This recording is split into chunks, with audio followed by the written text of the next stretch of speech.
Hello दोस्त, welcome to my channel Jagdev classes. आज हम देख रहे हैं प्रकाश के परावर्तन का क्वेश्चन आंसर देखेंगे। आप लोग को बहुत सारा अथी आ रहा है, कमेंट आ रहा है कि सर क्वेश्चन आंसर करवा दीजिए, फिजिक्स में सिर्फ एक चैप्टर करवाए हैं। तो चलो, इसको हम पढ़ाए नहीं हैं, लगभग 2 दिन के बाद इसको पढ़ाना हम स्टार्ट कर देंगे। लेकिन आप लोग को बहुत सारा कमेंट आ रहा है क्वेश्चन आंसर करवाइए, क्वेश्चन आंसर करवाइए। तो चलो हम इसका क्वेश्चन आंसर करवा देते हैं, ठीक है ना। उसके बाद जब हम कंप्लीट करेंगे तब भी क्वेश्चन आंसर करवाएंगे। चलो अभी भी करवा देते हैं, आप लोग को अच्छी तरह समझ आएगा। चैनल पर बने रहें। और आप लोग लाइक शेयर नहीं करते हैं, लाइक शेयर करें। हम आप लोग को इतना दे रहे हैं तो आप लोग को भी कुछ फ़र्ज बनता है। मेरा आप लोग से उम्मीद है कि आप लोग भी लाइक और शेयर करें इसको ज़रूर, और सब्सक्राइब तो ज़रूर कर ले जो पहली वाले चैनल पर आए हैं। चलो स्टार्ट करते हैं। यहाँ ध्यान देना है, यहाँ पर हम ऑब्जेक्टिव भी देखेंगे, फिल इन द ब्लैंक्स देखेंगे, सही और गलत देखेंगे, अति लघु उत्तरीय प्रश्न, लघु उत्तरीय प्रश्न, दीर्घ उत्तरीय प्रश्न, सबका हम हल करेंगे, ठीक है ना। तो बने रहें चैनल पर। चलो पहला क्वेश्चन है, जब प्रकाश की एक किरण एक माध्यम से दूसरे माध्यम में जाती है तो अपने पूर्व पथ से विचित हो जाता है। इस घटना को क्या कहते हैं? इसको कहते हैं प्रकाश का अपवर्तन। अगर एक माध्यम से दूसरी माध्यम में जा रहे तो अपना पूर्व पथ से विचित हो गया, इसी घटना कहते हैं प्रकाश का परावर्तन। अगर ये टकरा कर उसी माध्यम में लौट जाता तो इसको कहते हैं हम प्रकाश का परावर्तन। तो ये हो गया प्रकाश का अपवर्तन, ये हो गया प्रकाश का परावर्तन। नेक्स्ट क्वेश्चन देखते हैं। क्वेश्चन नंबर 2 क्या बोल रहा है? 2 नंबर बोल रहा है कि प्रकाश के अपवर्तन के कितने नियम है।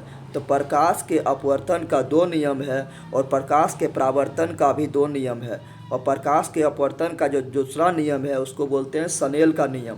और स्नेल का नियम बराबर क्या होता है? स्नेल का नियम बराबर यानी म्यू बराबर होता है साइन आई बटा साइन आर। क्या होता है? साइन आई बटा साइन आर। क्वेश्चन नंबर अब 3 देखते हैं। 3 नंबर क्वेश्चन नंबर बोल रहा है क्या? प्रकाश की एक किरण जब विरल माध्यम से सघन माध्यम में पर जाती है तो क्या होता है? देखो, ये मान लिए ऊपर हवा है तो यह विरल माध्यम है, ऊपर हवा है, ठीक है ना। तो ये विरल माध्यम है, नीचे मान लो पानी है, तो ये सघन माध्यम है। तो विरल से जा रहा है सघन में, तो विरल से सघन जाएगा तो अभिलंब की ओर मुड़ जाता है। अभिलंब की ओर क्या होता है? मुड़ जाता है। तो इसका डी नंबर यानी घ नंबर सही हो जाएगा, अभिलंब की ओर मुड़ जाएगी। और सघन से विरल जाएगा तो क्या होगा? सघन से अगर विरल जाएगा तो अभिलंब से दूर भाग जाएगी, ठीक है ना। चलो अगला क्वेश्चन देखते हैं। Question number next 4 number question क्या है? प्रकाश की एक किरण जब विरल माध्यम से सघन माध्यम, तो हो गया 3 नंबर। जब प्रकाश की एक किरण 2 माध्यम को अलग करने वाली सतह पर लंबवत पड़ती है, बोल रहा है कि ये एक सतह है, इस पर लंबवत पड़ेगी तो क्या होगी? तो बिना मुड़े सीधे निकल जाएगी। क्या होगा? बिना मुड़े सीधे निकल जाएगी। और इसी पर आपतित किरण यही है, अपवर्तित किरण यही है। तो आपतित किरण, अपवर्तित किरण और अभिलंब के बीच थोड़ा सा भी गैप नहीं हुआ। गैप नहीं हुआ यानी कोण नहीं बना। जब कोण नहीं बना तो आपतन कोण और अपवर्तन कोण बराबर 0 डिग्री होगा। 90 नहीं मार देना, 0 डिग्री। कितना होगा? 0 डिग्री। कब? जब 90 डिग्री पर आएगी तो बिना मुड़े सीधे निकल जाएगी। और परावर्तन में क्या होता था? 90 डिग्री पर आता था तो उसी पथ पर लौट जाता था। उस समय भी आपतन कोण और परावर्तन कोण 0 डिग्री होता था। नेक्स्ट देखते हैं क्वेश्चन नंबर 5। क्वेश्चन नंबर 5 बोल रहा है कि पानी से भरी बाल्टी की गहराई कम मालूम होने के कारण क्या है? देखो, पानी से भरी बाल्टी पूछे या मछली पूछे, कम मछली की ऊंचाई कम दिखाई पड़ रहा है, या सिक्का पड़ा हुआ है बाल्टी में तो सिक्का की गहराई कम मालूम पड़ रहा है, मछली की गहराई कम मालूम पड़ रहा है, या बाल्टी में छड़ी रखा हुआ तो वो टेढ़ा दिखाई दे रहा है, बाल्टी में छड़ रखा हुआ तो टेढ़ा दिखाई पड़ रहा है। ये किसके कारण दिखाई पड़ता है? तो ये होता है प्रकाश का अपवर्तन के कारण। क्या होगा इसका आंसर? इसका हो जाएगा प्रकाश का अपवर्तन। तो इसका ख नंबर सही हो जाएगा। नेक्स्ट देखते हैं। नेक्स्ट 6 नंबर क्वेश्चन है, जब प्रकाश एक माध्यम से दूसरे माध्यम में जाता है तब अपवर्तन होता है। तो अपवर्तन क्यों होता है? क्योंकि उसमें प्रकाश के चाल में परिवर्तन हो जाता है। तो इसका कौन नंबर सही होगा? प्रकाश के चाल में परिवर्तित होने के कारण उसका चाल में परिवर्तन होता है। क्योंकि आप लोग जानते हैं कि निर्वात में प्रकाश की चाल कितना होता है? 3 लाख किलोमीटर पर सेकेंड, 3 × 10⁸ मीटर पर सेकेंड। तो पानी में कितना होता है? 2.25 लाख किलोमीटर पर सेकेंड होता है, 2.25 किलोमीटर पर सेकेंड। हवा में कांच में कितना होता है? तो कांच में होता है 2 लाख किलोमीटर पर सेकेंड, 2 × 10⁸ मीटर पर सेकेंड होता है। तो देखो, चाल परिवर्तन हो रहा है, इसलिए उसका अपवर्तनांक भी अलग अलग होता है। चाल के कारण होगा छः का को नंबर। आगे बढ़ते हैं। क्वेश्चन नंबर 7 है क्या? सघन माध्यम से विरल माध्यम में प्रवेश करने पर आपतन कोण तथा अपवर्तन कोण में क्या संबंध? देखो, सघन माध्यम बोल दिया तो चलो, यहाँ मान लिया हम पानी है तो ये हो गया सघन माध्यम, ये मान लिया हवा है तो ये हो गया विरल माध्यम। तो सघन से ये क्या है? अभिलंब है। सघन से आ रहा है कहाँ पर? सॉरी, सघन से कहाँ पर आ रहा है, ये अभिलंब मान लिए। सघन से आ रहा है कहाँ पर, हवा में जा रहा है यानी विरल में जा रहा है, तो क्या होगा, ये अभिलंब से दूर भागेगा। अभिलंब से दूर भागेगा तो देखो ये कोण क्या हो गया, बड़ा हो गया, तो ये हो गया अपवर्तन कोण यानी आर। और ये कोण क्या हो गया, सॉरी ये कोण क्या हो गया, छोटा हो गया, तो ये क्या हो गया आई यानी आपतन कोण। तो अपवर्तन कोण आपतन कोण से बड़ा होता है। देखो कहाँ लिखा हुआ है ये बात, तो ये बात कहाँ लिखा हुआ है, अपवर्तन कोण बड़ा होता है। यहाँ लिखा हुआ है गो नंबर में अपवर्तन कोण बड़ा होता है। किससे बड़ा होता है, तो आपतन कोण से बड़ा होता है। 7 का गो हो जाएगा सही।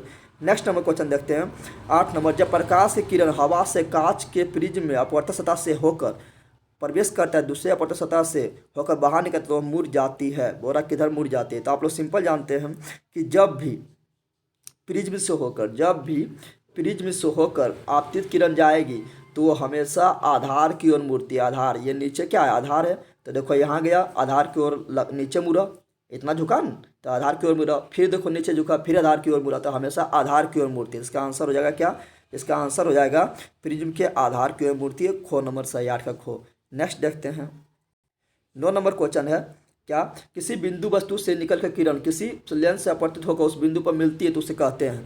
बोल रहा है क्या कि किसी बिंदु से किरण किसी लेंस से अपवर्तित होकर, कोई लेंस है अगर उससे अपवर्तित होकर जिस बिंदु पर मिलती है उसको क्या कहते हैं, तो उस बिंदु को फोकस कहते हैं। क्योंकि किरण हमेशा समांतर आएगी फोकस से जाएगी, समांतर आएगी फोकस से जाएगी। इसका आंसर हो जाएगा को नंबर सही। नेक्स्ट देखते हैं, सॉरी यहाँ ध्यान देना है, यहाँ पे समांतर के बात नहीं किया है, समांतर के बात नहीं किया। रेड बोला बिंदु से प्रकाश आ रही है और लेंस से अपवर्तित हो गई, तो जिस बिंदु पर मिलेगा उसको क्या बोलेंगे, प्रतिबिंब बिंदु, क्योंकि वहाँ प्रतिबिंब बनेगा, तो नो का घो होगा। ठीक है ना। अगला क्वेश्चन देखते हैं। नेक्स्ट नंबर है 10 नंबर क्वेश्चन। निम्नलिखित में किसका उपयोग लेंस बनाने में किया जाता है। सिंपल बात, जो पारदर्शी पदार्थ रहेगा उसका लेंस बनाने में उपयोग करेंगे। प्लास्टिक पदार्थ पारदर्शी तो लेंस बन जाएगा, कांच पारदर्शी तो लेंस बन जाएगा। कन्फ्यूजन हो गया इसमें और इसमें। तो लकड़ी भी कुछ होता है ना, इस पार से उस पर लकड़ी का छाल लेंगे, कुछ लकड़ी का छाल इस तरह होता है कि इस पार से उस पार उसको जब सफा कर दिया जाता है, ठीक है ना, फैक्ट्री में जाकर तो इस पार से उस पार दिख सकता है, तो लकड़ी भी हो जाएगा, लेकिन मिट्टी कभी भी पारदर्शी नहीं होता। 10 का गो नंबर सही होगा। ठीक है ना। नेक्स्ट क्वेश्चन देखते हैं। क्वेश्चन नंबर नेक्स्ट है मेरा क्या, निम्नलिखित में कौन सी किसी वस्तु का वास्तविक प्रतिबिंब बना सकता है। तो देखो वास्तविक प्रतिबिंब सिर्फ उत्तल लेंस बनाता है, वास्तविक प्रतिबिंब सिर्फ उत्तल लेंस बनाता है। और दर्पण बोलेंगे तो अवतल दर्पण। ठीक है ना। तो बोलेगा कौन वास्तविक प्रतिबिंब बनाता है, तो दर्पण में अवतल दर्पण और लेंस में उत्तल लेंस, ये दोनों ऑलराउंडर है। वास्तविक भी बनाएगा, आभासी भी, ये दोनों बनाएगा, उल्टा भी, सीधा भी, बड़ा भी, छोटा भी, आगे पीछे सब बनाएगा। ठीक है। तो दर्पण में अवतल, लेंस में उत्तल, तो यहाँ आंसर सही हो जाएगा उत्तल लेंस। क्या होगा, उत्तल लेंस। ठीक है ना। और अवतल लेंस हमेशा आभासी और दर्पण में उत्तल दर्पण हमेशा आभासी और हमेशा छोटा और सीधा प्रतिबिंब। ठीक है ना। आगे बढ़ते हैं। नेक्स्ट में क्वेश्चन देखते हैं क्या, किसी माध्यम का अपवर्तनांक का मान होता है, तो हम स्नेल का नियम बताए थे, म्यू बराबर साइन आई बटा साइन आर। तो देखो कहाँ पर है, ये को नंबर सही हो जाएगा, 12 का को। आगे 13 नंबर क्वेश्चन है, प्रकाश एक माध्यम से जिसका अपवर्तनांक n1 है, ठीक है ना, दूसरा माध्यम में गया जिसका अपवर्तनांक n2 है। ठीक है ना। आपतन कोण आई, अपवर्तन कोण आर है, तो साइन आई बटा साइन आर क्या होता है, ये उल्टा होता है। आई है तो ऊपर में लेना है n2, ठीक है ना, और नीचे लेना है n1। यानी कौन लिए हम साइन, मान लो ये क्या है, इधर से किरण आई इधर चल गई, तो यह है आई और यह है आर, यह है n1 यह है n2। तो आई आर लिए, इधर से लेना है n2 और n1, यानी अपवर्तनांक उल्टा होता है, तो इसका हो जाएगा घो नंबर सही हो जाएगा। आगे बढ़ते हैं। नेक्स्ट है क्या, नेक्स्ट नंबर क्वेश्चन है, किसी दर्ब में रखे हुए कांच के आयताकार स्लेब से हवा किरण के पथ नीचे चित्र 2.40 में दिखाए गए हैं। कांच का अपवर्तनांक 1.5 है, तो द्रव का अपवर्तनांक क्या होगा। यहाँ तुम आप लोग को ध्यान से देखना है, बहुत अच्छा क्वेश्चन है। देखो प्रकाश जो है एक माध्यम से दूसरे माध्यम में जा रहा है, लेकिन इसका पथ में परिवर्तन नहीं हो रहा है, यानी ये अपवर्तित नहीं हो रहा है। इसका मतलब क्या हुआ, इसका मतलब हुआ कि जितना अपवर्तनांक इस द्रव का है, जो ये द्रव भरा हुआ है, ये द्रव जो है जो इसमें द्रव भरा हुआ है, जिसका जितना अपवर्तनांक इसका है उतने अपवर्तनांक कांच का होगा, तब ना दोनों का शक्ति बराबर है, इसलिए दोनों में किरण इधर उधर नहीं मुड़ा, क्योंकि दोनों शक्ति बराबर था, दोनों का अपवर्तनांक बराबर था। यानी कांच का अपवर्तनांक भी कितना होगा, द्रव का अपवर्तनांक भी कितना होगा और कांच का अपवर्तनांक भी कितना होगा, दोनों का 1.5 ही होगा, क्योंकि 1.5 दिया हुआ तो 1.5 ही होगा, तो इसका खो नंबर सही हो जाएगा। आगे देखते हैं। नेक्स्ट नंबर क्वेश्चन है उत्तल लेंस। तो उत्तल लेंस कैसा होता है, देखो ये उत्तल लेंस है, तो किनारे की अपेक्षा, किनारे में पतला और बीच में मोटा, तो किनारे की अपेक्षा बीच में क्या होता है, मोटा होता है, तो को नंबर सही हो जाएगा। जबकि अवतल लेंस का बात करेंगे तो ये किनारे की अपेक्षा बीच में पतला होता है अवतल में। ठीक है ना। जिसका को नंबर सही होगा 16 का। नेक्स्ट देखते हैं। 17 नंबर क्वेश्चन बोला किसी उत्तल लेंस के सापेक्ष कोई वस्तु किसी स्थान पर रखा जाए कि उसका वास्तविक प्रतिबिंब, उल्टा प्रतिबिंब और बराबर बने। तो कहाँ बराबर बोल दिया, यहाँ से पकड़ो तुम लोग, बराबर बोल दिया तो बराबर बोल दिया तो कहाँ रखेंगे, सिंपल बात है। ये एक होता है एफ और एक होता है क्या 2f, फिर इधर भी एफ और इधर भी क्या है 2f, क्या है 2f। इधर का बोलते हैं 1, इधर का 2, इधर बोलते हैं 1 इधर का बोलते हैं, इधर का बोलते हैं 2। तो कहाँ रखने पर बराबर बनता है, सिंपल बात है, फोकस दूरी के दुगना दूरी पर यानी 2f पर, फोकस दूरी के दुगने दूरी पर रखने पर, उत्तल लेंस के सामने वस्तु रखने पर हमेशा प्रतिबिंब बराबर बनता है। तो फोकस दूरी की दुगनी दूरी होगा, यानी इसका आंसर हो जाएगा गो नंबर सही। नेक्स्ट नंबर देखते हैं 18 नंबर क्वेश्चन बोल रहा है उत्तल लेंस पे जब वस्तु फोकस एवं लेंस के बीच रखी जाती है तो कैसा प्रतिबिंब बनता है। देखो उत्तल लेंस से बोल दिया है कि जब वस्तु कहाँ रखा हो, फोकस और प्रकाश केंद्र यानी लेंस के बीच में, तो कैसा प्रतिबिंब बनेगा, तो दर्पण के पीछे बने वस्तु की ओर ही बनेगा, वस्तु की ओर बनेगा। कैसा बनेगा, सीधा बनेगा, बड़ा बनेगा और आभासी बनेगा। छठा स्थिति है, छठा स्थिति में जब वस्तु फोकस और प्रकाश केंद्र के बीच रहता है तो प्रतिबिंब वस्तु की ओर बन जाता है और कैसा बनता है, बड़ा, सीधा, आभासी। तो इसका आंसर हो जाएगा सीधा और आभासी बोले तो काल्पनिक, यानी को नंबर सही होगा। आगे बढ़ते हैं, यह क्वेश्चन ध्यान से समझो। बोल रहा है क्या, एक उत्तल लेंस में 30 सेंटीमीटर की दूरी पर एक वस्तु रखा है, अब प्रतिबिंब भी जो है उतने ही दूरी पर बन गया। इसका मतलब क्या हुआ कि प्रतिबिंब उतने ही दूरी पर बन रहा है। तो कब बनता है, जब फोकस दूरी के दुगनी दूरी पर रखा रहता है, यानी 2f पर जब वस्तु रखा रहता है तो वस्तु भी वही है, प्रतिबिंब भी वही बनता है। इसका मतलब वही हुआ है, यानी फोकस दूरी के दुगनी दूरी बराबर कितना हो गया 30, कितना हो गया 30 सेंटीमीटर। तो पूछा फोकस दूरी कितना होती है, बराबर कितना हो जाएगा, तो 2 इधर आ जाएगा, तो 2 इधर आ जाएगा तो कितना हो जाएगा 15 सेंटीमीटर, यानी फोकस दूरी उससे आधा हो जाएगा, 15 सेंटीमीटर हो जाएगा। कितना हो जाएगा 15 सेंटीमीटर, यानी इसमें आंसर सही हो जाएगा गो नंबर। नेक्स्ट देखते हैं, एक अवतल लेंस की फोकस दूरी 20 सेंटीमीटर, तो क्षमता क्या होगा, क्षमता बराबर क्या होता है, पी बराबर क्या होता है 1/f, क्या होता है 1/f। और जब सेंटीमीटर में दिया हो, ठीक है ना, तो ये होता है जब मीटर में दिया हो तब ये लगाओ, जब सेंटीमीटर में लगा दिया हो तो ऊपर दे दो 100, कितना दे दो 100 और नीचे एफ का एफ। तो देखो ये सेंटीमीटर में दिया हुआ है तो 100 का 100 लिख दिए और एफ कितना है 20 सेंटीमीटर, तो 20 यहाँ दे दो, 20 पचे कितना होगा 100, तो 5 डायोप्टर, क्योंकि लेंस की क्षमता का मात्रा डायोप्टर होता है तो 5 डायोप्टर। अब देखो 5 डायोप्टर यहाँ भी है, 5 डायोप्टर यहाँ भी है, तो अब पकड़ना है कौन सही होगा, तो अवतल लेंस है, क्या है अवतल लेंस है। तो अवतल लेंस का मुख्य फोकस किधर होता है, तो अवतल लेंस का मुख्य फोकस होता है वस्तु की ओर, यानी ये लेफ्ट साइड में होता है।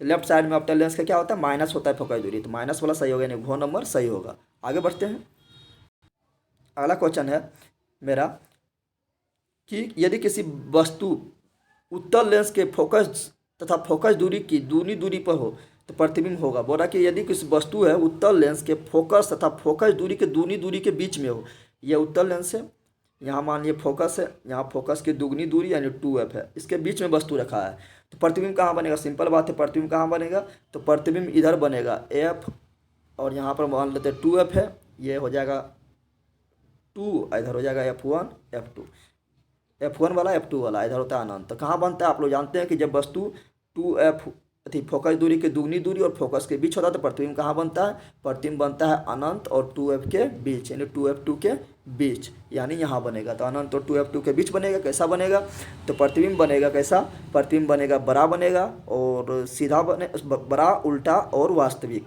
उल्टा बोले तो वास्तविक। तो देखो खोजो इसमें कौन है, उल्टा और वास्तविक कहाँ है, तो उल्टा, उल्टा, वास्तविक और बड़ा, यानी घ नंबर सही हो जाएगा। नेक्स्ट देखते हैं, यह क्वेश्चन काफ़ी अच्छा है, समझने लायक है। बोल रहा है कि जब एक उत्तल लेंस से 20 सेंटीमीटर दूरी पर वस्तु रखा है, उत्तल लेंस से 20 सेंटीमीटर की दूरी पर वस्तु रखा है, 20 सेंटीमीटर की दूरी पर मान लें यहाँ तक 20 सेंटीमीटर है, ठीक है ना, तो 20 सेंटीमीटर दूरी पर वस्तु रखा है तो उसका काल्पनिक प्रतिबिंब बनता है। तो सिंपल बात हम समझते हैं, काल्पनिक यानी आभासी प्रतिबिंब कब बनता है, जब वस्तु फोकस दूरी और लेंस के बीच हो, यानी फोकस और लेंस के बीच हो, यानी ये 20 सेंटीमीटर यहाँ से लेकर यहाँ तक है, तो यानी फोकस दूरी इसका 20 से ज़्यादा होगा, फोकस दूरी क्या होगा 20 से ज़्यादा होगा, क्योंकि यहाँ आभासी बोल दिया। आभासी कब बनता है, जब फोकस और लेंस के बीच वस्तु रखा हो, तो वस्तु फोकस और लेंस के बीच रखा है, तो पूछा फोकस दूरी कितना होना चाहिए, तो फोकस दूरी कितना होना चाहिए 20 से ज़्यादा होना चाहिए, 20 से ज़्यादा होना चाहिए, तो यहाँ पर हो जाएगा 20 सेंटीमीटर से अधिक, 22 का खो हो जाएगा।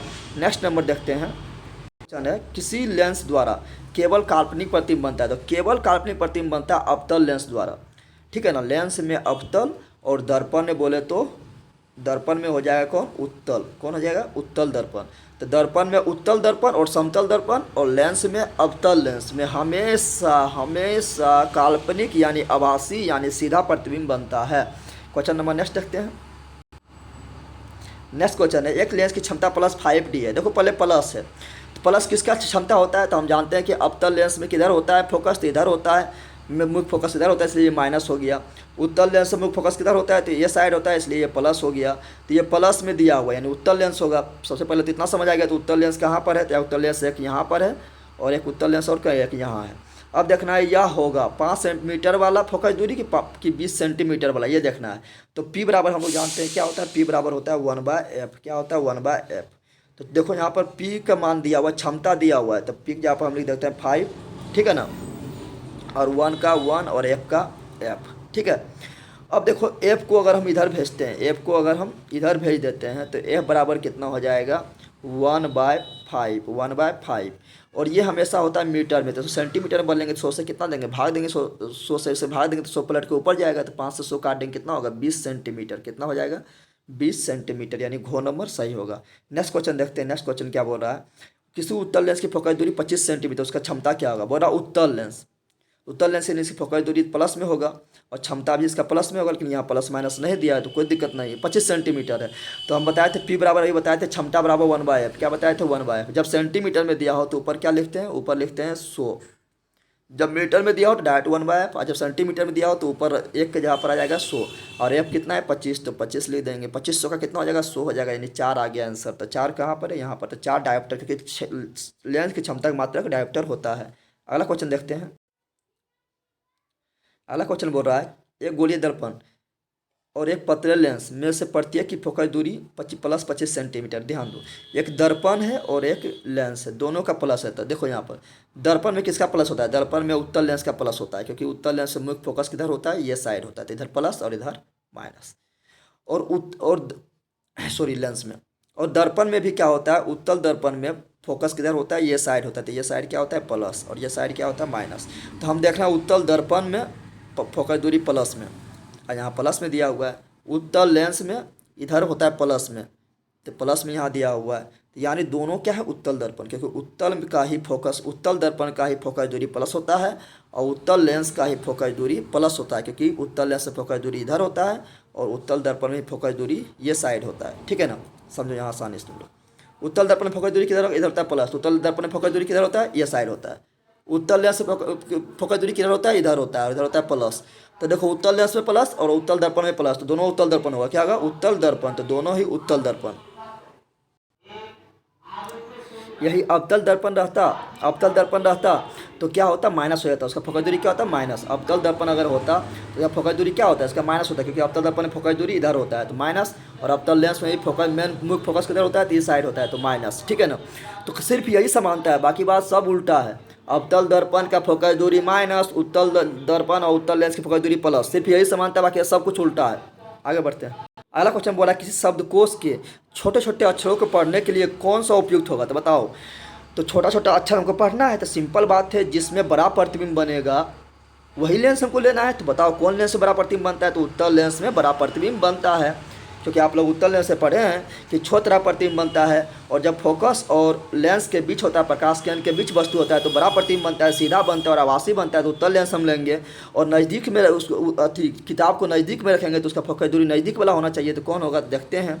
तो कौन होना चाहिए, देख लो आप लोग, तो यहाँ ध्यान दो, तो कौन होगा, तो 50 सेंटीमीटर वाला की यहाँ ध्यान देना है। तो यहाँ पर होगा 5 सेंटीमीटर वाला कि 50 सेंटीमीटर वाला, तो यहाँ ध्यान दो। हम लोग जानते हैं कि 25 सेंटीमीटर से नज़दीक की वस्तु को हम लोग स्पष्ट नहीं देख सकते हैं, तो 5 सेंटीमीटर तो बहुत छोटा हो गया, तो खत्म हो गया।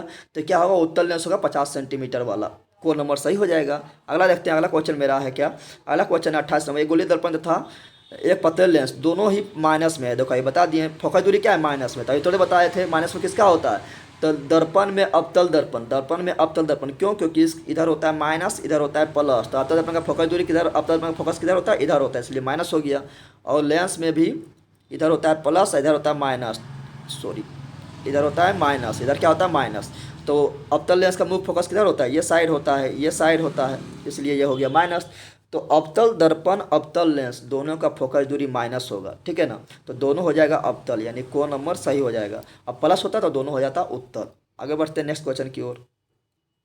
नेक्स्ट क्वेश्चन है खाली स्थान को भरो। पानी में तैरती हुई मछलियां अपनी वास्तविक स्थिति से दिखाई पड़ती है, ऊपर दिखाई पड़ती है। क्यों? क्योंकि प्रकाश के अपवर्तन के कारण सिक्का ऊपर दिखाई देती है। क्यों? प्रकाश के अपवर्तन के कारण छड़ी टेढ़ा दिखाई देता है। छड़ी टेढ़ा दिखाई देता है। क्यों? प्रकाश के अपवर्तन के कारण। तो कुछ ही पूछिए तो प्रकाश का अपवर्तन।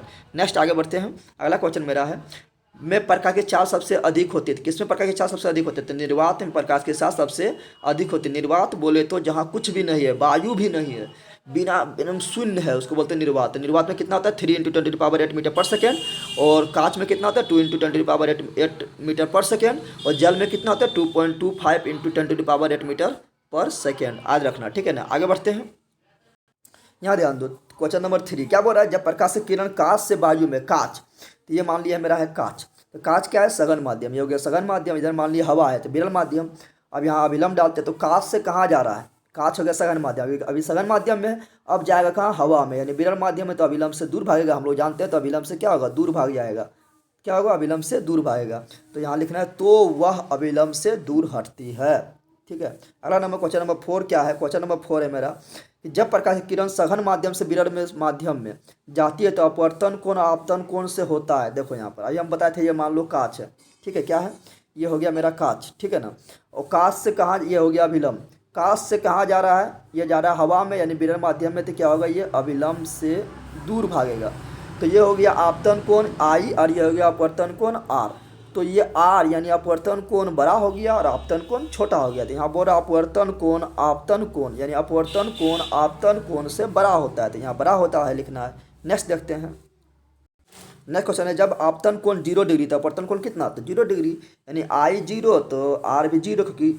क्योंकि यहाँ पर बताना है क्योंकि ये 90 डिग्री पर आया होगा तभी 0 संभव है। जब 90 डिग्री पर आएगा तो बिना मुड़े सीधे निकल जाएगा। तो आपतन कोण अभिलंब के बीच में थोड़ा सा भी गैप नहीं हुआ, अपवर्तन कोण अभिलंब के बीच में भी थोड़ा सा गैप नहीं हुआ, इसलिए 0 डिग्री हो गया। और परावर्तन में अभी 0 डिग्री होता है। जब 90 डिग्री पर आती है तो बिना मुड़े तो पुनः उसी पथ पर लौट जाती है। तो आपतन कोण अभिलंब के बीच में थोड़ा सा गैप नहीं हुआ, अभिलंब के बीच में भी थोड़ा सा गैप नहीं हुआ, तो वहाँ परावर्तन कोण में भी 0 डिग्री होता है। आगे बढ़ते हैं। यानी परावर्तन के नियम में भी 0 डिग्री, अपवर्तन के नियम में भी 0 डिग्री। नेक्स्ट आगे बढ़ते हैं। नेक्स्ट मेरा है, नेक्स्ट बोल रहा है कि 6 नंबर क्वेश्चन ध्यान दो आप लोग। एक लेंस के दोनों सतह के वक्रता केंद्रों को मिलाने वाले रेखा को क्या कहते हैं? तो एक लेंस है, दोनों केंद्र, एक केंद्र इधर गोल हो रहा है तो एक केंद्र इधर होगा, इधर गोल हो रहा है तो सब केंद्र इधर होगा। दोनों को मिलाने वाले रेखा को क्या कहते हैं? उसको कहते हैं मुख्य अक्ष या प्रधान अक्ष। तो यहाँ लिखना है मुख्य अक्ष या प्रधान अक्ष। आगे बढ़ते हैं। अगला क्वेश्चन है 7 नंबर। उत्तल लेंस को लेंस भी कहा जाता है। देखो उत्तल लेंस क्या करता है? ये किरणों समांतर आने वाले किरणों को एक बिंदु पर मिलाने का कार्य करता है। ये एक बिंदु पर मिलाने का कार्य करता है। तो एक बिंदु पर मिला रहा है यानी अभिसरित कर रहा है, तो इसलिए उत्तल लेंस को अभिसारी लेंस कहते हैं। यहाँ लिख देना अभिसारी। क्या लिखना है? अभिसारी। और दर्पण में कौन अभिसारी होगा? तो दर्पण में हो जाएगा अवतल दर्पण, क्योंकि अवतल दर्पण किरणों को एक बिंदु पर मिलाने का काम करता है। तो दर्पण में अवतल।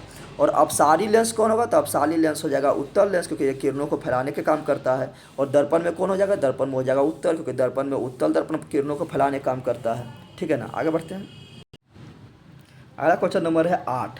बोला किसी पतले लेंस का डैश उसके मुख्य अक्ष पर वह बिंदु है जिससे होकर जाने वाले किरण लेंस से अपवर्तन के बाद बिना विचलन से सीधे निकल जाती है। तो ये काफ़ी अच्छा क्वेश्चन है। बोल रहा है कोई भी पतला लेंस है, उसके मुख्य अक्ष पर वह बिंदु है। ये क्या है? मुख्य अक्ष है।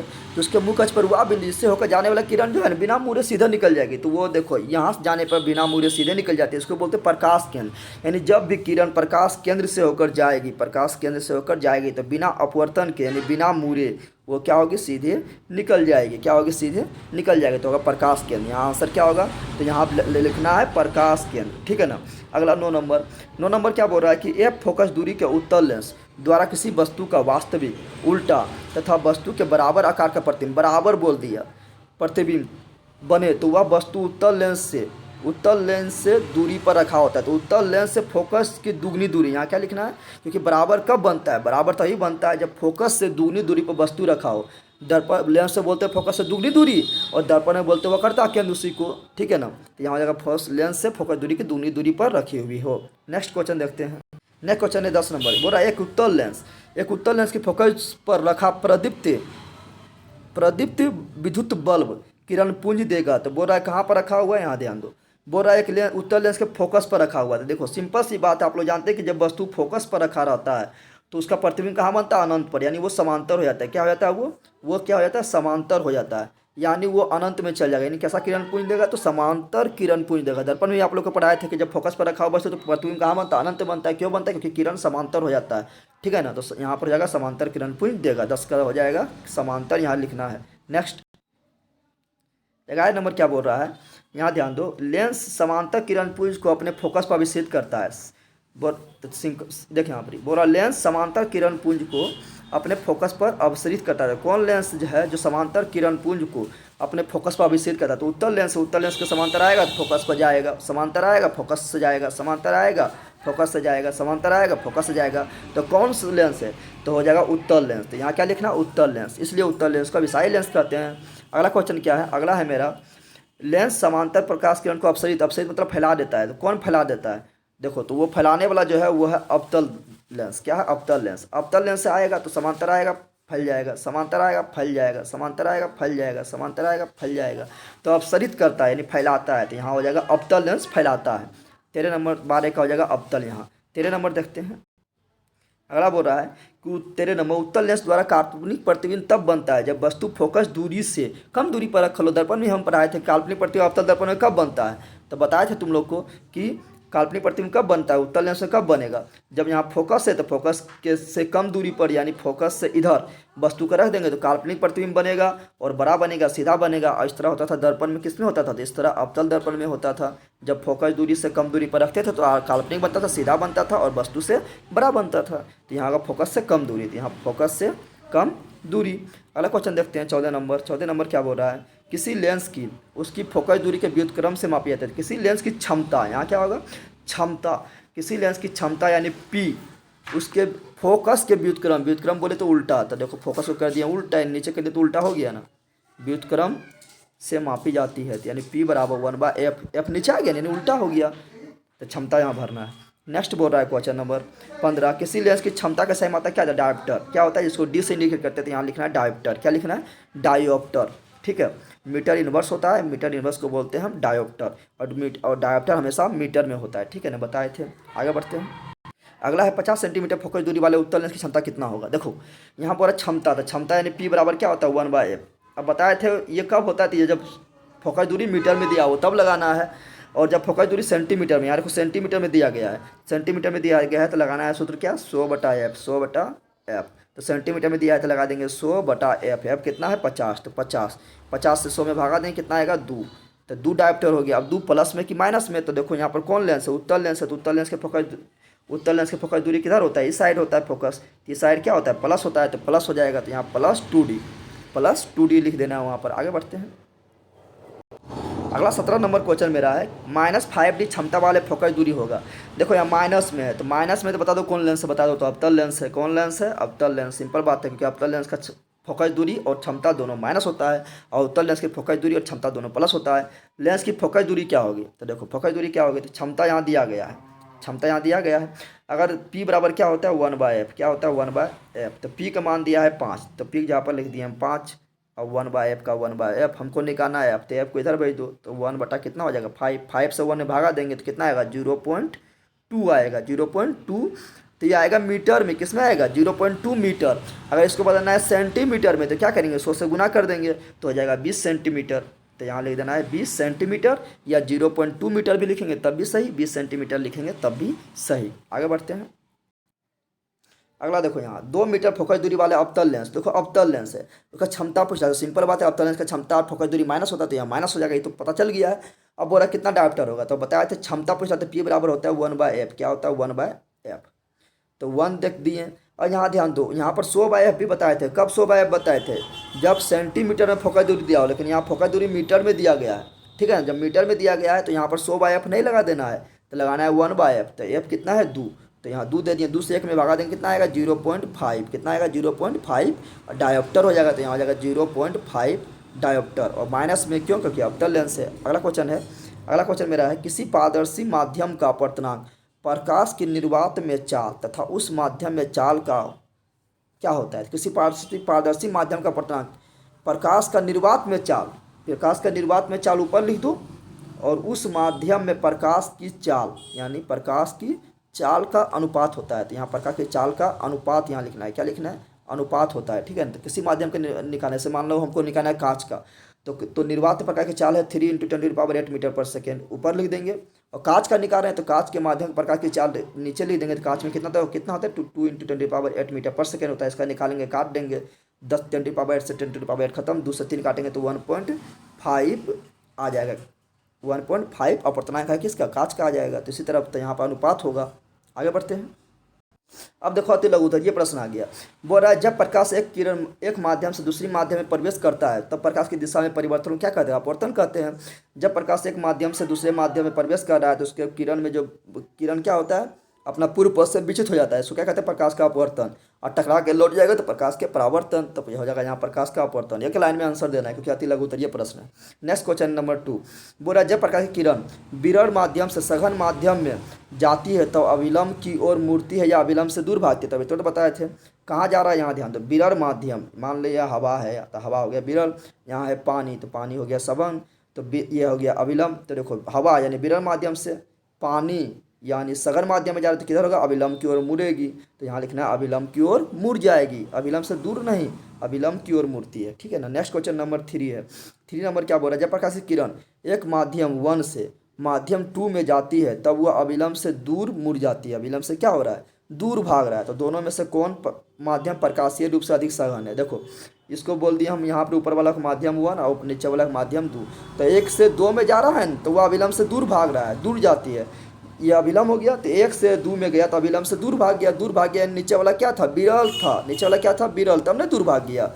ऊपर वाला क्या था, सघन। क्या था, सघन। तो बोल रहा है यहाँ पर कि बोल रहा है क्या, तो कौन सा माध्यम अधिक सघन है। तो माध्यम 1 अधिक सघन है और 2 क्या है, विरल है, तब दूर भाग गया। नेक्स्ट क्वेश्चन देखते हैं, क्वेश्चन नंबर 3 हो गया। 4 देखते हैं। 4 नंबर बोल रहा है क्या, वायु में प्रकाश 1 सेकेंड में लगभग कितना चलता है। तो 3 × 10⁸ चलता है। जितना निर्वात में चलता है ना उतने लगभग, थोड़ा कम होता है निर्वात से, लेकिन हम बोल देते हैं उतने 3 × 10⁸ मीटर पर सेकेंड या 3 लाख किलोमीटर पर सेकेंड। ठीक है ना। तो इसका हो जाएगा ये आंसर। आगे बढ़ते हैं। अगला बोला स्नेल का नियम क्या है। तो अब प्रकाश के अपवर्तन का 2 नियम होता है। पहला क्या होता है, पहला होता है ये अभिलंब है तो आपतन कोण, अपवर्तन कोण और उस बिंदु पर डाला गया अभिलंब तीनों एक ही तल में होता है, एक ही तल में है।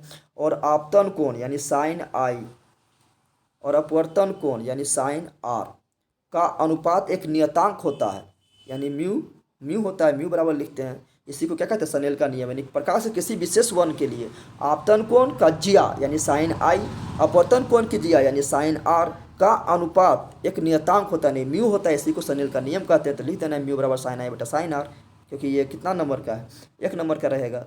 ठीक है ना। 2 नंबर में आ गया तो परिभाषा भी लिखना है और साइन आई बटा साइन आर भी लिखना है। ठीक है। अगला बोला अपवर्तनांक की परिभाषा देता है। तो बताए थे निर्वात में प्रकाश की चाल, निर्वात में प्रकाश की चाल तथा उस माध्यम में जिसका हम निकाल रहे हैं उस माध्यम में प्रकाश के चाल के अनुपात को अपवर्तनांक कहते हैं। तो लिख देना है। तो इसका 6 नंबर का हो गया। नेक्स्ट देखते हैं। नेक्स्ट मेरा किसी माध्यम का अपवर्तनांक अधिक होता है, सघन का अधिक होगा कि विरल का। सिंपल बात है, सघन का अपवर्तनांक ज़्यादा होगा क्योंकि ये सघन है और विरल का अपवर्तनांक कम होगा क्योंकि ये विरल है। तो सघन का हो जाएगा। क्वेश्चन नंबर अगला देखते हैं। क्वेश्चन नंबर 8 बोल रहा है पानी का अपवर्तनांक 1.33, जिसका प्रकथन क्या है। तो पानी का अपवर्तनांक 1.33 है। तो इसका मतलब क्या हुआ कि पानी में प्रकाश के चाल कम होगा, किससे, निर्वात से। सिंपल बात है कि सबसे ज़्यादा चाल प्रकाश के चाल कहाँ होता है, निर्वात में 3 × 10⁸ मीटर पर सेकेंड। फिर कहाँ होता है, पानी में। पानी में कितना तक होता है, तो 2.25 × 10⁸ मीटर पर सेकेंड। उसके बाद अब होता है कांच में। कांच में कितना होता है, तो 2 × 10⁸ मीटर पर सेकेंड। तो जैसे जैसे प्रकाश के चाल घटेगा वैसे वैसे अपवर्तनांक ज़्यादा होगा। तो पानी का अपवर्तनांक 1.33 है। इसका मतलब यह हुआ कि पानी में प्रकाश के चाल, इसको उल्टा कर देना है। इसको क्या करना, उल्टा। तो 1.33 नीचे लिखेंगे। कहाँ लिखेंगे, नीचे। इसी तरह जिसका भी पूछेगा इसी तरह लिखना है, उसको उल्टा कर देना है। इसका मतलब हुआ कि पानी में प्रकाश की चाल निर्वात में प्रकाश के चाल के 1/1.33 गुना है। उसी पर पूछेगा कि कांच के अपवर्तनांक 1.5 है। इसका मतलब क्या हुआ, इसका मतलब हुआ कि कांच में प्रकाश की चाल निर्वात में प्रकाश की चाल के 1/1.5 गुनी है। बस यही लिखना है। आगे बढ़ते हैं। यहाँ देखो, यहाँ चित्र से संबंधित क्वेश्चन पूछ रहा है दिए गए चित्रों को ध्यान से देखें, उनके दिए गए प्रश्नों को उत्तर दे। देखो यहाँ पर ये क्या है, कांच। तो कांच क्या है, सघन माध्यम, और पानी क्या है, विरल माध्यम। तो देखो सघन से कहाँ जा रहा है प्रकाश, जा रहा है विरल में। तो सिंपल बात है, विलंब से दूर भागेगा। तो देखो यह विलंब से की ओर मुड़ गया, 3 नंबर गलत हो गया। 2 नंबर सीधे निकल गया, सीधे नहीं निकलेगा। क्योंकि यहाँ विराट से सघन में जा रहा है, दोनों का अपवर्तनांक बराबर नहीं है, तो 2 नंबर भी सही नहीं होगा। 1 नंबर अविलंब से दूर भाग रहा है। ओ सॉरी सॉरी सॉरी, ध्यान दो, यहाँ पर थोड़ा मिस्टेक हो गया है, यहाँ ध्यान दो। ये वाला मेरा क्या है, अविलंब। क्या है, 1 नंबर अविलंब की ओर मुड़ गया, तो अविलंब की ओर तो मुड़ेगा नहीं क्योंकि विरल माध्यम में जा रहा है। 2 नंबर सीधे निकल गया, तो सीधे तो निकलेगा नहीं क्योंकि विरल माध्यम में जा रहा है, दोनों का अपवर्तनांक बराबर नहीं है। 3 नंबर देखो अविलंब से दूर भागा, ये अविलंब है, और 3 नंबर अविलंब से दूर भागा, तो इसका 3 नंबर सही हो जाएगा, खोखा हो जाएगा, 3 नंबर सही। अगला नंबर कुछ बोल रहा है क्या, अगला बोल रहा है, खो नंबर चित्र को देखो, पूछ रहा है इसमें कि अगर ये कोण यानी निर्गत कोण, क्योंकि ये बाहर नहीं बन रहा है, निर्गत कोण 60 डिग्री है, तो आपतन कोण यानी आई कितना होगा। तो देखो ये भी कहाँ है, ये कांच है, तो कांच क्या है, सघन माध्यम, और इधर क्या है, बाजू है, तो ये हो गया विरल माध्यम, इधर भी क्या है, बाजू, तो विरल माध्यम, तो ये भी विरल माध्यम में कोण बन रहा है 60 डिग्री, और ये भी क्या है, विरल माध्यम है, तो विरल माध्यम के दोनों कोण क्या होगा, बराबर, यानी निर्गत कोण जो है आपतन कोण का बराबर हो जाएगा, यानी ये आपतन कोण भी कितना होगा, 60 डिग्री, कितना हो जाएगा, 60 डिग्री। नेक्स्ट देखते हैं, क्वेश्चन नंबर गो रखते हैं, ये चित्र नंबर गो, ये सीधे आ रहा है, तो क्या होगा, बिना मुड़े ये सीधे निकल जाएगी, बिना मुड़े ये क्या होगा, बिना मुड़े ये सीधे निकल जाएगी, ठीक है ना, यानी इसमें अपवर्तन नहीं होगा, ठीक है, इसमें लिखना है बिना मुड़े सीधे निकल जाएगी। देखते हैं अगला क्वेश्चन, देखते हैं 11 नंबर, लेंस कितने प्रकार का होता है, तो लेंस जो है 2 प्रकार का, एक उत्तल लेंस और एक अवतल लेंस। तो लेंस हमेशा 2 प्रकार का होता है, एक उत्तल एक अवतल, मुख्य यही होता है, बाकी बार इससे कितने बनाया जाता है, तो 2 हो गया। लेकिन दर्पण पूछेगा तो दर्पण होता है 3, एक समतल दर्पण, एक उत्तल दर्पण और एक अवतल दर्पण। लेकिन पूछेगा गोलीय दर्पण कितना होता है, गोलीय दर्पण, तो गोलीय दर्पण हो जाएगा 2, कौन, एक उत्तल दर्पण एक अवतल दर्पण। तो गोलीय पूछेगा तो 2 दर्पण, लेकिन पूछेगा दर्पण कितने होता है, 3, और लेंस पूछेगा तो 2। आगे बढ़ते हैं, क्वेश्चन नंबर 12 क्या बोल रहा है, 12 बोल रहा है लेंस के मुख्य अक्ष की परिभाषा दें। तो लेंस के मुख्य अक्ष की परिभाषा क्या होगा, तो लेंस के दोनों वक्रता केंद्र को मिलाने वाली रेखा को या से गुजरने वाली रेखा को मुख्य अक्ष या प्रधान अक्ष कहते हैं, ये लिख देना है। बोल रहा है पतला लेंस क्या है, तो बोलना है पतला लेंस क्या है, तो बोलना है पतला लेंस वह लेंस है जिससे प्रकाश किरण, जिसके प्रकाश केंद्र से, प्रकाश ये प्रकाश केंद्र है, तो जिसके प्रकाश केंद्र से प्रकाश गुजरने पर बिना मुड़े सीधे निकल जाती है, वो क्या है, पतला लेंस, ठीक है ना। मोटा लेंस में इस तरह नहीं होता है, लेकिन पतला लेंस में प्रकाश किरण जाएगी तो वो बिना मुड़े सीधे निकल जाएगी प्रकाश केंद्र से। तो पतला लेंस वह लेंस है जिसके प्रकाश केंद्र से किरण गुजारने पर बिना मुड़े सीधे निकल जाती है, सीधे निकल जाती है, वो क्या है, पतला लेंस, ये लिख देना है। आगे बढ़ते हैं, अगला प्रत्येक लेंस में कितने मुख्य फोकस होते हैं, तो देखो मुख्य फोकस 2 होता है, एक इधर होता है और एक इधर होता है। तो लेंस के किस मुख्य फोकस को लेंस का मुख्य फोकस कहा जाता है, तो F2 को, किसको कहा जाएगा, F2 को। बोल रहा लेंस के किस मुख्य फोकस को लेंस का फोकस कहा जाता है, तो F2 को कहेंगे। जहाँ पर किरण आकर मिलती है या मिलता हुआ प्रतीत होता है, उस फोकस को लेंस का मुख्य फोकस कहा जाता है। होता तो 2 फोकस होता है, लेकिन मुख्य फोकस किसको कहेंगे, जहाँ किरण आके मिलेगी, जहाँ किरण आके मिलेगी उसको क्या कहेंगे, मुख्य फोकस। जैसे उत्तल लेंस में किरण किधर आके मिलेगी, इधर आके मिलेगी, तो इधर हो गया, ये हो गया मुख्य फोकस, इसको बोलेंगे F2। इधर जो होगा वो हो जाएगा F1, तो ये हो गया मुख्य फोकस। अवतल लेंस में किधर किरण मिलेगी, तो आएगा ऐसे, इधर चल जाएगा, तो इधर पीछे मिलता हुआ प्रतीत होगा, पीछे क्या होगा, ये मिलता हुआ प्रतीत होगा, तो पीछे हो रहा है, तो इधर इसका मुख्य फोकस पीछे हो जाएगा, F2 इधर होगा, इधर हो जाएगा F1, तो F2 होगा, ठीक है ना। आगे बढ़ते हैं, अगला क्वेश्चन है फोकस दूरी किस लेंस की धनात्मक होती है। धनात्मक फोकस दूरी किसका, तो अभी थोड़ा बताया, उत्तल लेंस का फोकस दूरी और क्षमता धनात्मक होता है, अवतल लेंस का फोकस दूरी और क्षमता ऋणात्मक होता है, तो यहाँ जाएगा उत्तल लेंस। नेक्स्ट क्वेश्चन देखते हैं, नेक्स्ट बोल रहा है क्या, नेक्स्ट बोल रहा है जिस माध्यम का अपवर्तनांक कम होता है उसमें प्रकाश की चाल कम होती है या अधिक होती है। जिसका अपवर्तनांक जितना कम होगा उसमें प्रकाश की चाल उतना अधिक होगा। जैसे हवा का अपवर्तनांक बहुत कम है तो उसमें प्रकाश की चाल ज़्यादा है, पानी का अपवर्तनांक थोड़ा उससे ज़्यादा है तो उसमें प्रकाश की चाल थोड़ा कम हो गया।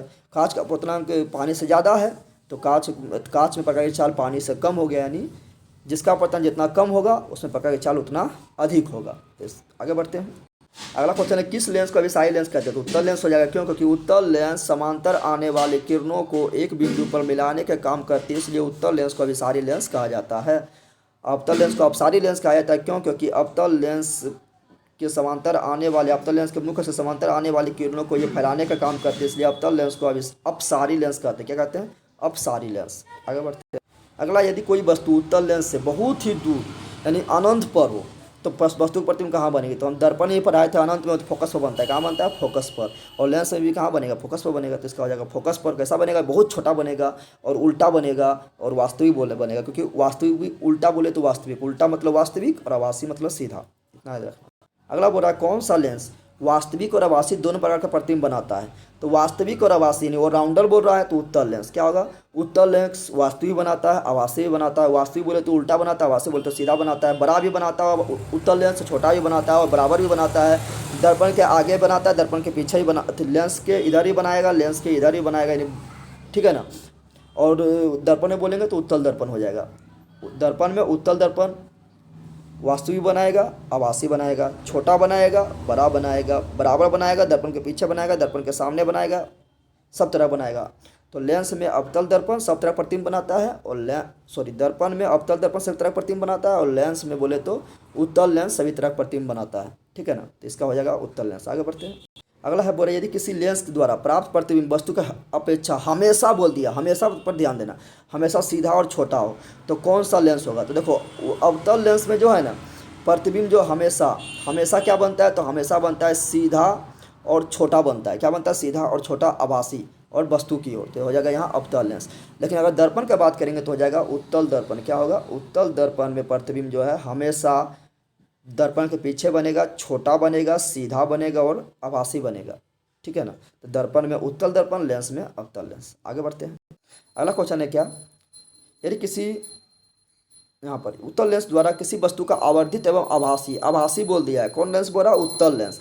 और आवर्धित मतलब बड़ा, तो अवतल लेंस में उत्तल लेंस में तो बड़ा बनता ही है, इसमें तो चौंकने वाला बात नहीं है। लेकिन यहाँ आभासी बोल दिया, आभासी यानी सीधा, तो कब बनता है आभासी, तो सिंपल बात है जब वस्तु फोकस और लेंस यानी प्रकाश केंद्र के बीच स्थित है तो प्रतिबिंब कैसा बनता है, आभासी बनता है, सीधा बनता है और बड़ा बनता है यानी आवर्धित बनता है। तो बोला कहाँ कब बनता है, तो जब वस्तु फोकस और प्रकाश केंद्र के बीच स्थित हो। आगे बढ़ते हैं। बोला 23 नंबर क्वेश्चन, किसी उत्तल लेंस के सामने एक पिन को कहाँ रखने पर अनंत में प्रतिबिंब बनता है। तो चाहे दर्पण हो चाहे लेंस हो, वस्तु को कहाँ रखने पर अनंत में प्रतिबिंब बनेगा, तो फोकस पर। कहाँ रखने पर, फोकस पर रखेंगे तो अनंत प्रतिबिंब बनेगा, बहुत बड़ा बनेगा, वास्तविक बनेगा, उल्टा बनेगा, ठीक है ना। तो हो जाएगा अनंत। आगे बढ़ते हैं। अगला है दैनिक जीवन में लेंसों के दो साधारण उपयोग बताएं। तो पहला क्या लिखना है, सरल सूक्ष्मदर्शी में। सरल सूक्ष्मदर्शी में उत्तल लेंस का उपयोग होता है। दूसरा क्या लिखना है, दूरबीन में भी इसका उपयोग होता है। तीसरा क्या लिखना है, टेलीस्कोप में भी इसका उपयोग होता है। और चौथा हम लोग का आँख में भी है उत्तल लेंस। और चौथा ना तो लिख देना है तुम लोग कैमरा लिख देना, क्योंकि दैनिक जीवन के बारे में पूछ रहा है तो कैमरा में भी उत्तल लेंस होता है, ठीक है। आगे बढ़ते हैं। अगला है सिनेमा हॉल के पर्दे पर दिखने वाला चित्र वास्तविक है या आभासी। तो वास्तव होगा, क्योंकि वास्तव में हम देखते हैं ना तो वास्तविक होता है, क्योंकि हम जानते हैं कि तुम लोग को पढ़ाए थे दर्पण में कि वास्तविक प्रतिबिंब को ही पर्दे पर प्राप्त कर सकते हैं, आभासी प्रतिबिंब को पर्दे पर प्राप्त नहीं कर सकते। तो यहाँ पर पर्दा पर प्राप्त हो रहा है यानी वो क्या है, वास्तविक है। आगे बढ़ते हैं। क्या बोल रहा है, किसी उत्तल लेंस द्वारा आभासी, उत्तल लेंस से बोल दिया आभासी, तो क्या उत्तल लेंस आभासी कब बनता है, छठा स्थिति में बनता है। कब, जब फोकस और लेंस बोले तो प्रकाश केंद्र के वस्तु बीच रखा हो तब बनता है, ठीक है ना। और आवर्धित भी बनता है यानी बड़ा भी बनता है। तो कहाँ पर होगा, तो उत्तल लेंस के फोकस और। नेक्स्ट है क्वेश्चन नंबर 26। बोल रहा है क्या, किसी उत्तल लेंस द्वारा वस्तु का आभासी एवं आवर्धित, देखो आभासी बोला सही बात है तो आभासी बनता है अवतल लेंस में, लेकिन आवर्धित बोल दिया, आवर्धित यानी बड़ा, ठीक है। तो अवतल लेंस से बड़ा नहीं बनता, छोटा बनता है। तो कौन होगा, उत्तल लेंस। क्या होगा, उत्तल लेंस। और कहाँ पर रखने पर, तो बताए थे फोकस और लेंस के बीच यानी प्रकाश केंद्र के बीच रखने पर। तो वस्तु कहाँ होनी चाहिए, तो उत्तल लेंस के फोकस के बीच, उत्तल लेंस और फोकस के बीच। नेक्स्ट क्वेश्चन नंबर कितना है, क्वेश्चन नंबर नेक्स्ट है 27। यदि कोई वस्तु किसी उत्तल लेंस के बाईं ओर उसकी दुगनी फोकस दूरी पर, यानी ये वस्तु है यहाँ इसका फोकस है, इसका दुगना दूरी पर रख दिया, तो प्रतिबिंब कहाँ बनेगा, फोकस के दुगनी दूरी पर बनेगा, यहाँ भी बनेगा, 2f2 पर बनेगा। और कैसा बनेगा, बराबर बनेगा, ऊपर नहीं बनेगा, नीचे बनेगा, बराबर बनेगा, उल्टा बनेगा और वास्तविक बनेगा, ठीक है ना। तो उसका प्रतिबिंब कहाँ बनेगा, तो लिखना है फोकस के दुगनी दूरी पर भी बनेगा। अगला 28 नंबर क्वेश्चन है, एक पतले लेंस की फोकस दूरी कितना है, -10 सेंटीमीटर। तो इसका क्षमता, तो ये उत्तल होगा कि अवतल लेंस, तो माइनस में है। तो हम जानते हैं कि अवतल लेंस की फोकस दूरी और क्षमता माइनस में होता है तो अवतल लेंस हो जाएगा। अगर प्लस में रहता है ये तो हो जाता है उत्तल लेंस हो जाता है। आगे बढ़ते हैं। अगला क्वेश्चन है कि लेंस में किसी वस्तु की दूरी u, प्रतिबिंब दूरी v और फोकस दूरी f में क्या संबंध है। तो सब जानता है लेंस सूत्र बराबर क्या होता है, 1/f बराबर होता है 1/v माइनस 1/u, बस ये लिख देना है, तो यही संबंध है। अगर यहाँ पर रहता दर्पण होता तो यहाँ प्लस दे देते हैं, लेकिन लेंस इसलिए माइनस होगा। नेक्स्ट देखते हैं क्वेश्चन नंबर 30। किसी लेंस से किसी वस्तु की दूरी u, प्रतिबिंब दूरी v और लेंस की आवर्धन एम में क्या संबंध है? तो आवर्धन बराबर क्या होता है? जब वस्तु दूरी प्रतिबिंब दूरी दिया हो तो एम बराबर होता है माइनस भी बटा यू, तो यही संबंध है। तो एम बराबर माइनस भी बटा यू, ये किसके लिए है? लेंस के लिए है। अगर दर्पण होता तो एम बराबर क्या होता? एम बराबर होता भी बटा यू, ये हो जाएगा। अगला है किसी लेंस की फोकस दूरी यानी एफ, क्षमता यानी पी में क्या संबंध है? तो हम जानते हैं पी बराबर क्या होता है? पी बराबर होता है 1/f, तो यही संबंध है। तो सूत्र लिख देना है, संबंध पूछे यानी सूत्र लिखना है। आगे बढ़ते हैं। अगला क्वेश्चन है लेंस की क्षमता का SI मात्रक क्या है? तो सब जानते हैं डायोप्टर है, जिसको डी से इंडिकेट करते हैं, डायोप्टर लिख देना है जिसको डी से इंडिकेट करते हैं। नेक्स्ट देखते हैं। नेक्स्ट 33 नंबर क्वेश्चन क्या है? किसी व्यक्ति के चश्मे में लगे लेंस की क्षमता प्लस में है, तो बताओ उत्तर प्लस किसका होता है? अभी तो बताए थे उत्तल का प्लस होता है, उत्तल का फोकस दूरी प्लस और क्षमता प्लस, अवतल का माइनस होता है, तो ये हो जाएगा उत्तल लेंस। आगे बढ़ते हैं। अगला है किसी उत्तल लेंस का आधा भाग काले कागज से ढक दिया गया है, तो क्या यह लेंस किसी वस्तु का पूरा प्रतिबिंब बना पा सकेगा? हाँ बना सकेगा। कैसे बना सकेगा? देखो ये मान लिया हम है उत्तल लेंस है, ये क्या है? उत्तल लेंस। तो वस्तु तो यहाँ रखते हैं, इसका आधा भाग तो कोई काम एक नहीं रहता है, रहता है, क्योंकि वस्तु तो आधा भाग ऊपर में रखा है, वस्तु कहाँ रखा है? मुँह कस के ऊपर में रखा है, तो आधा भाग के ऊपर रखा है, तो आधा ढक भी देंगे तो ये वाला तो काम कर रहा है भाग, ये वाला भाग ऊपर वाला भाग तो काम कर रहा है, तो आएगी फोकस से जाएगी, प्रकाश केंद्र से सीधे चल जाएगी, काट देगी, प्रतिबिंब बन जाएगी, तो बन जाएगा। ठीक है ना? तो लिखना है हाँ। अगला है लेंस प्रतिबिंब कैसे बनाता है? तो लेंस प्रतिबिंब जो है प्रकाश के अपवर्तन के फलस्वरूप बनाता है, प्रकाश के अपवर्तन के फलस्वरूप बनाता है, जहाँ पर मिलता है वहाँ प्रतिबिंब बनता है, तो लिखना है प्रकाश का अपवर्तन द्वारा प्रतिबिंब बनता है। नेक्स्ट अगला बोला किसी लेंस की क्षमता का डायप्टर 1 डायप्टर है। 1 डायप्टर मतलब क्या हुआ? 1 डायप्टर हुआ है तो इसे परिभाषित करें। 1 डायप्टर मतलब क्या हुआ कि उसका फोकस दूरी जो है, उसका फोकस दूरी कितना है? 1 मीटर है, तब ना 1 डायप्टर आएगा। देखो पी बराबर क्या होता है? 1/f, क्या होता है? 1/f, तो ऊपर 1 और नीचे भी अगर 1 हो जाए तो 1 कट जाएगा तो 1 डायप्टर हो जाएगा। तो नीचे 1 कब होगा? जब उसका फोकस दूरी 1 मीटर होगा। तो किसी लेंस की क्षमता 1 डायप्टर है, इसका मतलब क्या हुआ कि उस लेंस की क्षमता उस लेंस की फोकस दूरी 1 मीटर है। इसका अर्थ क्या हुआ कि उस लेंस की फोकस दूरी कितना है? 1 मीटर है, ये लिख देना है। आगे अगला है 2 मीटर फोकस दूरी वाले एक अवतल लेंस की क्षमता कितनी होगी? तो अवतल लेंस है तो माइनस में होगा, क्योंकि अवतल लेंस की क्षमता फोकस दूरी माइनस में होता है। 2 मीटर है तो पी बराबर क्या होता है? 1/f होता है। ऐसे तो 100/f होगा, लेकिन यहाँ पर मीटर में है तो मीटर के लिए होता है 1/f, सेंटीमीटर के लिए होता है 100/f। तो 1/f, अब कितना है? 2, तो 2 से 1 में भागा देंगे तो 0.5, तो माइनस 0.5 डायप्टर। ठीक है ना? आगे बढ़ते हैं। 38 नंबर क्वेश्चन देखते हैं। 2 मीटर फोकस दूरी वाले एक उत्तल लेंस, तो उत्तल लेंस है तो प्लस होगा, क्या होगा? प्लस। अब मीटर में है तो 1/f लगाओ, अगर सेंटीमीटर में रहता है तो 100/f लगाते हैं, लेकिन मीटर में है तो 1/f लगाएंगे तो 1 और 2 से भागा देंगे तो हो जाएगा 0.5, 0.5 तो प्लस 0.5 डायप्टर लिखना है। आगे बढ़ते हैं। अगला है एक लेंस की क्षमता प्लस 5D है, तो यह किस प्रकार की लेंस है? तो प्लस में है यानी उत्तल लेंस है, माइनस में होता तो अवतल होता। आगे आगे आ गया लघु उत्तरीय प्रश्न। बोला प्रकाश के अपवर्तन का क्या तात्पर्य था? प्रकाश के अपवर्तन का क्या तात्पर्य था? लिखना है कि जब प्रकाश की किरण एक माध्यम से दूसरे माध्यम में जाती है तो अपना पूर्व पथ से विचलित हो जाता है, इसी घटना को प्रकाश का अपवर्तन कहते हैं। एक माध्यम से दूसरे माध्यम में जाएगा तो अपना पूर्व पथ से विचलित हो जाता है, इसी घटना क्या कहते हैं? प्रकाश का अपवर्तन कहते हैं, ये लिख देना है। हो गया। नेक्स्ट बोल रहा है चित्र बना देना है जो बनाए थे अभी हम। अगला क्वेश्चन बोल रहा है कि हमारे दैनिक जीवन में प्रकाश के अपवर्तन के 2 उपयोग को लिखे, तो लिखना है कि मछली का अपने वास्तविक स्थिति से ऊपर दिखाई देना, सिक्का का किसी बर्तन में अपने वास्तविक स्थिति से ऊपर दिखाई देना, किसी बर्तन में रखा हुआ छड़ी का टेढ़ा दिखाई देना, टेढ़ा प्रतीत होना। तो 2 बता हम तो कितना बता दिए, लिख लेना है। बोरा प्रकाश के किरण का अपवर्तन दिखाने के लिए किरण आरेख खींचें, कब? जब विरल से सघन में जा रहा है, तो बनाओ यहाँ पर ही। यहाँ पर मान लो ये क्या है? यहाँ पर हवा है तो ये हो गया विरल, और यहाँ मान लो पानी है तो ये हो गया सघन। तो विरल से सघन, पहले क्या बोल रहा है? पहले क्या बोल रहा है? विरल से सघन। तो देखो ये अविलंब हो गया, तो विरल से सघन में जाएगा तो क्या होगा? अविलंब की ओर मुड़ जाएगा, तो ये दिखा दिए। ठीक है ना? दूसरा बोल रहा है क्या? सघन से विरल माध्यम में, सघन से विरल, तो ये हो गया हवा और ये हो गया पानी। तो अब देखो ये हो गया अविलंब, तो अब कहाँ जा रहा? अब जा रहा है सघन, यानी पानी से हवा में जा रहा है, तो अविलंब से दूर भागेगा, तो ये दिखा दिए। तो चित्र नंबर 1 और चित्र नंबर 2 दोनों दिखा दिए। आगे अगला क्वेश्चन है क्या? बोल रहा है कि हवा में चलती हुई प्रकाश किरण हवा में जल में तिरछे पथ से प्रवेश कर दिया, तो हवा में पहले था, उसके बाद जल में गया, तो विरल से सघन माध्यम में गया, तो किधर मुड़ेगा? अविलंब की ओर मुड़ जाएगा। तो क्या प्रकाश किरण अविलंब की ओर झुकेगी? हाँ झुकेगी। कि अविलंब से दूर हटेगी? नहीं, अविलंब से दूर नहीं होगी, हटेगी, अविलंब की ओर झुकेगी।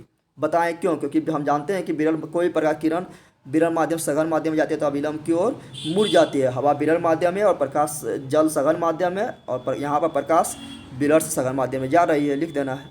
आगे अगला बोला कांच का आयताकार सिल्ली में अपवर्तन के 2 किरणों को नामांकित चित्र खींचे। बोला आयताकार के ये आयताकार की सिल्ली में अपवर्तन के दो किरणों को नामांकित चित्र खींचे, यानी इस तरह खींचना है। एक आयताकार सिल्ली लेना है, ठीक है ना। अब यह बाहर क्या है, हवा है, तो यहाँ पर बना देना अभिलंब। क्या बना देना है, अभिलंब बना देना है। यहाँ बना दिया अभिलंब। तो यहाँ अभी हवा में है तो विरल माध्यम में, प्रकाश में चल गया सघन माध्यम में, तो अभिलंब की ओर मुड़ गया।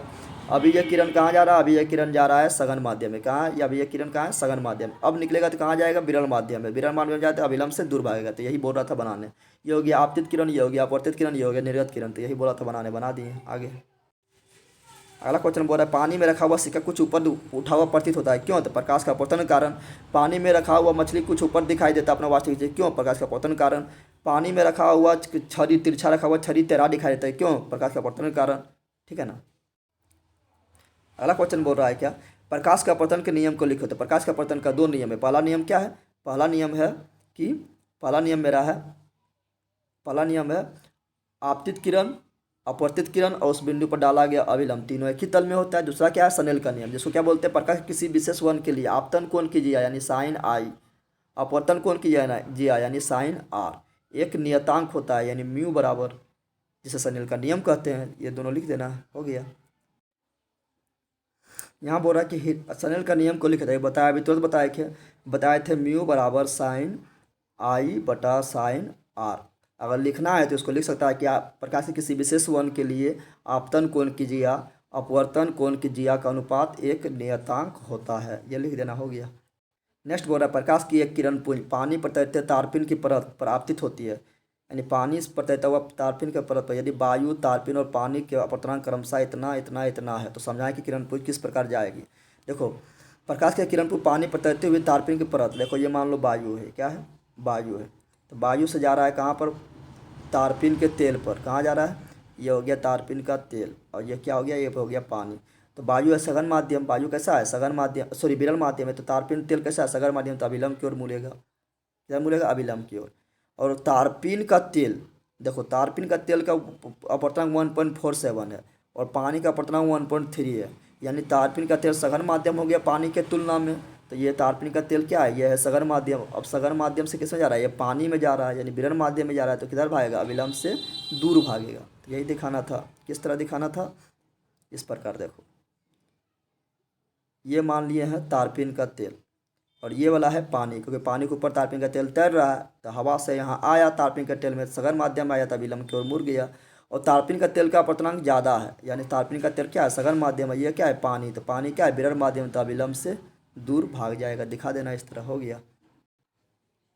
यहाँ ध्यान दो, बोल रहा है कि आपको एक उत्तल लेंस, एक अवतल लेंस तथा एक कांच की वृत्ताकार पट्टिका दी गई है, तो उनकी सतह को बिना छुए हुए आप कैसे अंतर स्पष्ट करेंगे कि उत्तल है अवतल है। यानी छूना उसको ना है, बताना, आपको बता देना कि ये एक उत्तल लेंस है, ये अवतल लेंस है और ये कांच की एक पट्टी है। तो देखो हमको क्या करना है, इसमें अच्छा दिमाग लगाना है। क्या कि एक वस्तु को लेंगे या उसके सामने हम या खड़ा हो जाएंगे या कोई पेन ले लेंगे। तो आप पेन को कभी लेंस के सामने ले जाएंगे, कभी लेंस से दूर ले जाएंगे, कभी लेंस से बहुत दूर ले चल जाएंगे, तो कभी लेंस के काफ़ी नज़दीक ले चल जाएंगे। तो हम देखेंगे कि अगर हर बार प्रतिबिंब तरह तरह से बन रहा है, कभी बड़ा बन रहा है, कभी छोटा बन रहा है, कभी उल्टा बन रहा है, कभी सीधा बन रहा है, तो समझ जाएंगे कौन सा लेंस है, उत्तल लेंस। क्योंकि जानते हो उत्तल लेंस में ही कभी बड़ा प्रतिबिंब, कभी छोटा प्रतिबिंब, कभी उल्टा सीधा बनता है। अगर प्रतिबिंब हमेशा छोटा बन रहा है और सीधा बन रहा है तो समझ जाएंगे वो क्या, अवतल लेंस। क्या समझ जाएंगे, अवतल लेंस। और जो बच गया वो क्या हो जाएगा, वो हो जाएगा कांच का टुकड़ा। आगे, किसी उत्तल लेंस द्वारा सूर्य की किरणों को किसी कागज पर फोकसित करने पर वह जल उठता है, क्यों। देखो यहाँ पर बात क्या है, यहाँ पर समझना है कि उत्तल लेंस द्वारा कागज के टुकड़े क्यों जल जाते हैं। क्योंकि हम जानते हैं उत्तल लेंस क्या है। उत्तल लेंस इस प्रकार आप लोग देखेंगे बचपन मिलता होगा, इस तरह मिलता होगा आप लोग को उत्तल लेंस बॉक्स में। तो इस पर जितना ही प्रकाश आता है तो क्या करता है, इस पर जितना ही प्रकाश आता है तो क्या करता है, उत्तल लेंस का काम है सभी प्रकाश किरणों को एक बिंदु पर मिलाना। हम जानते हैं कि प्रकाश की किरण में क्या होता है, उष्मा होता है। क्या होता है, तो जितना प्रकाश आएगा सब एक बिंदु पर मिलेगा, जितना प्रकाश आएगा सब क्या होगा, एक बिंदु पर उत्तल लेंस क्या करेगा, मिला देगा। तो बहुत सारा प्रकाश एक बिंदु पर आकर जब मिल रहा है तो बहुत सारा उष्मा एक ही जगह पड़ेगा। जब एक ही जगह पड़ेगा तो कागज में हिट होगा, कागज जल जाता है। क्यों, क्योंकि उत्तल लेंस कैसा लेंस है, अभिसारी लेंस, यानी बहुत सारा उष्मा को एक जगह ये केंद्रित कर देता है। आगे, बोरा उत्तल लेंस के सामने आँख के सामने रखकर सूर्य को देखना क्यों मना है। अभी तो बताए थे कि उत्तल लेंस बहुत सारी किरणों को, यानी किरणों को एक बिंदु पर मिलाने का काम करता है। यानी बहुत सारा किरण को जब एक बिंदु पर मिलाएगा तो सभी किरण एक साथ में हमारे आँख में आएगा।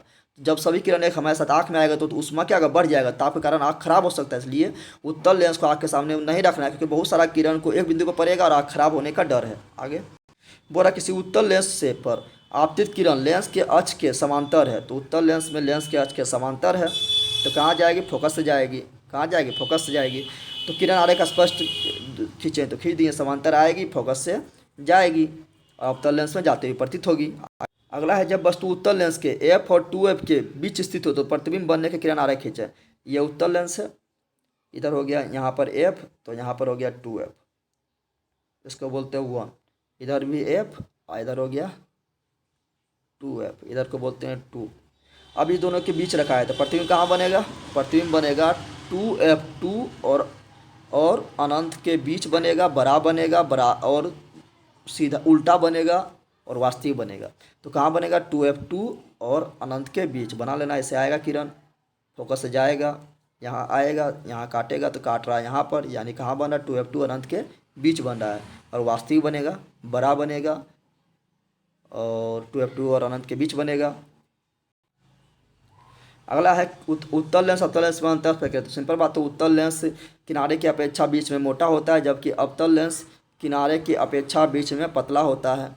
उत्तल लेंस को अभिसारी लेंस कहते हैं क्योंकि ये किरणों के बिंदु पर मिलाने का काम करता है। अवतल लेंस को अपसारी लेंस कहते हैं क्योंकि किरणों को फैलाने का काम करता है, ठीक है ना।